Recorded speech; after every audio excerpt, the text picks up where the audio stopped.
Módulo 3, páginas 56 a 59. Parágrafo.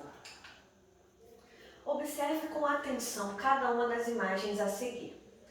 História do homem que saiu pelo mundo para aprender a tremer, né? Vamos observar aqui. Observe que aqui tem um espacinho, né? Quando começa a escrever o texto, tem um espacinho aqui de um dedo, né?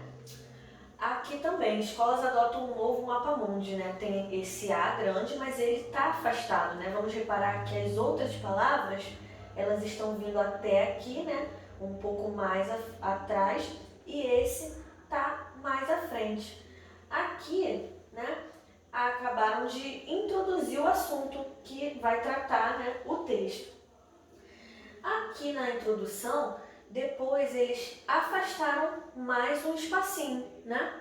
Tem mais um espaço que vai dar o desenvolvimento no texto, né? Sobre o que o texto vai se tratar. E aqui no final, né, na parte final do texto, tem outro espacinho, deram mais um espaço, né? Que vai tratar assim, né, do final dessa reportagem aqui, né?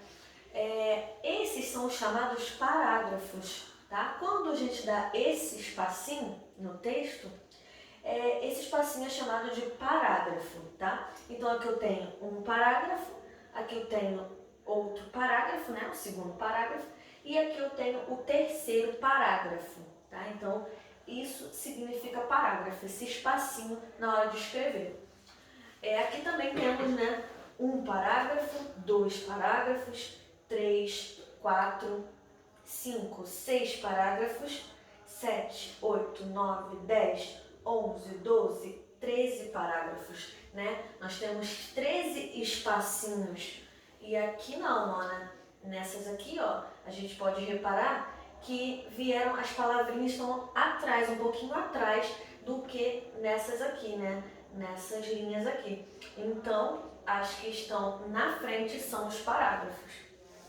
Quantos blocos de texto há em cada uma dessas imagens? É só para responder oralmente. B. Assinale com o X a alternativa correta referente às imagens acima. Os blocos de texto das duas imagens têm o mesmo tamanho? Os bloquinhos têm o mesmo tamanho? Né? Os blocos de texto das duas imagens têm tamanhos diferentes. Então, marca aí. 2. Leia o texto abaixo. Era uma vez, numa pequena cidade às margens da floresta, uma menina de olhos negros e loiros cabelos cacheados, tão graciosa quanto valiosa. Um dia, com um retalho de tecido vermelho, sua mãe costurou para ela uma curta capa com capuz. Ficou uma belezinha, combinando muito bem com os cabelos loiros e os olhos negros da menina. Agora, copie o texto no espaço abaixo, organizando os parágrafos. Bom, aqui é um pequeno texto, né? Nós podemos perceber que ele possui 2 parágrafos, tá? Onde serão esses parágrafos? Aqui, ó, no primeiro, né? Tem sempre um parágrafo no primeiro. Era uma vez. Então, o que você vai fazer? Você vai contar um dedinho, você vai botar o seu dedinho aqui na hora de escrever e vai separar um pouquinho, né, para poder escrever, começar o texto. Era uma vez, então ele vai estar um pouquinho afastado. Ah, mas aqui, tia, aqui é parágrafo no menina? Não. Quando você chegar aqui no menina, você vai continuar escrevendo sem dar espaço algum. Aí quando você chegar no ponto, né? Chegou no ponto, não tem mais nada escrito aqui depois do ponto, então você já vai saber que aqui é um parágrafo também, né? Não continuamos, então aqui é um parágrafo. Você vai fazer o quê? Você não vai continuar depois do valiosa. Você vai para a linha de baixo, não precisa pular a linha, é só descer para a linha de baixo. E vai afastar mais uma vez o dedinho, né? Que parágrafo tem que ser afastado do início da linha. Então você vai afastar mais uma vez, vai colocar o dedinho e vai escrever um dia com um retalho de tecido até o final do texto, tá? Alguns textos são divididos em blocos chamados parágrafos, que são indicados por um espaço na margem esquerda da primeira linha de cada um dos blocos, né? Isso que eu expliquei. Observe o exemplo, depois complete os textos de acordo com a imagem. Escreva seu texto em parágrafos.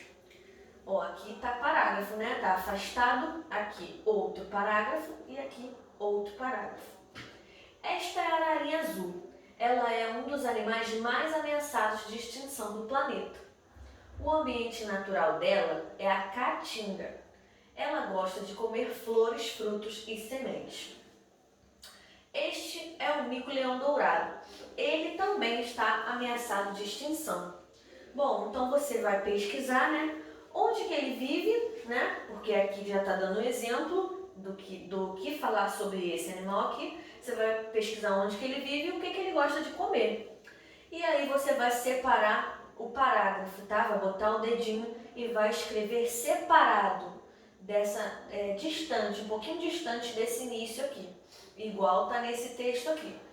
Um parágrafo para dizer o ambiente que ele mora, né? Que ele vive. E outro parágrafo para escrever o que ele gosta de comer. Aqui a mesma coisa. Esta é uma onça pintada. Ela é um símbolo do Pantanal. Então você vai pesquisar onde ela vive e vai colocar aqui no parágrafo também, afastado, e vai pesquisar o que ela gosta de comer. A mesma coisa, parágrafo, tá? 2. Observe as imagens a seguir e aprenda algumas dicas para marcar o espaço do início de um parágrafo. Dica: para marcar o espaço do parágrafo, você pode colocar o dedo indicador no início da primeira linha antes de começar a escrever, ou pode pintar esse espaço com lápis colorido. Responder oralmente. O que você costuma fazer para marcar os parágrafos de seu caderno? Agora, vamos treinar. O professor vai ditar uma frase para você copiar no espaço abaixo. Lembre-se de deixar o espaço do parágrafo. Então, essa frasezinha eu vou ditar na nossa aula online, tá bom? Por hoje é só. Um beijo e até o próximo vídeo.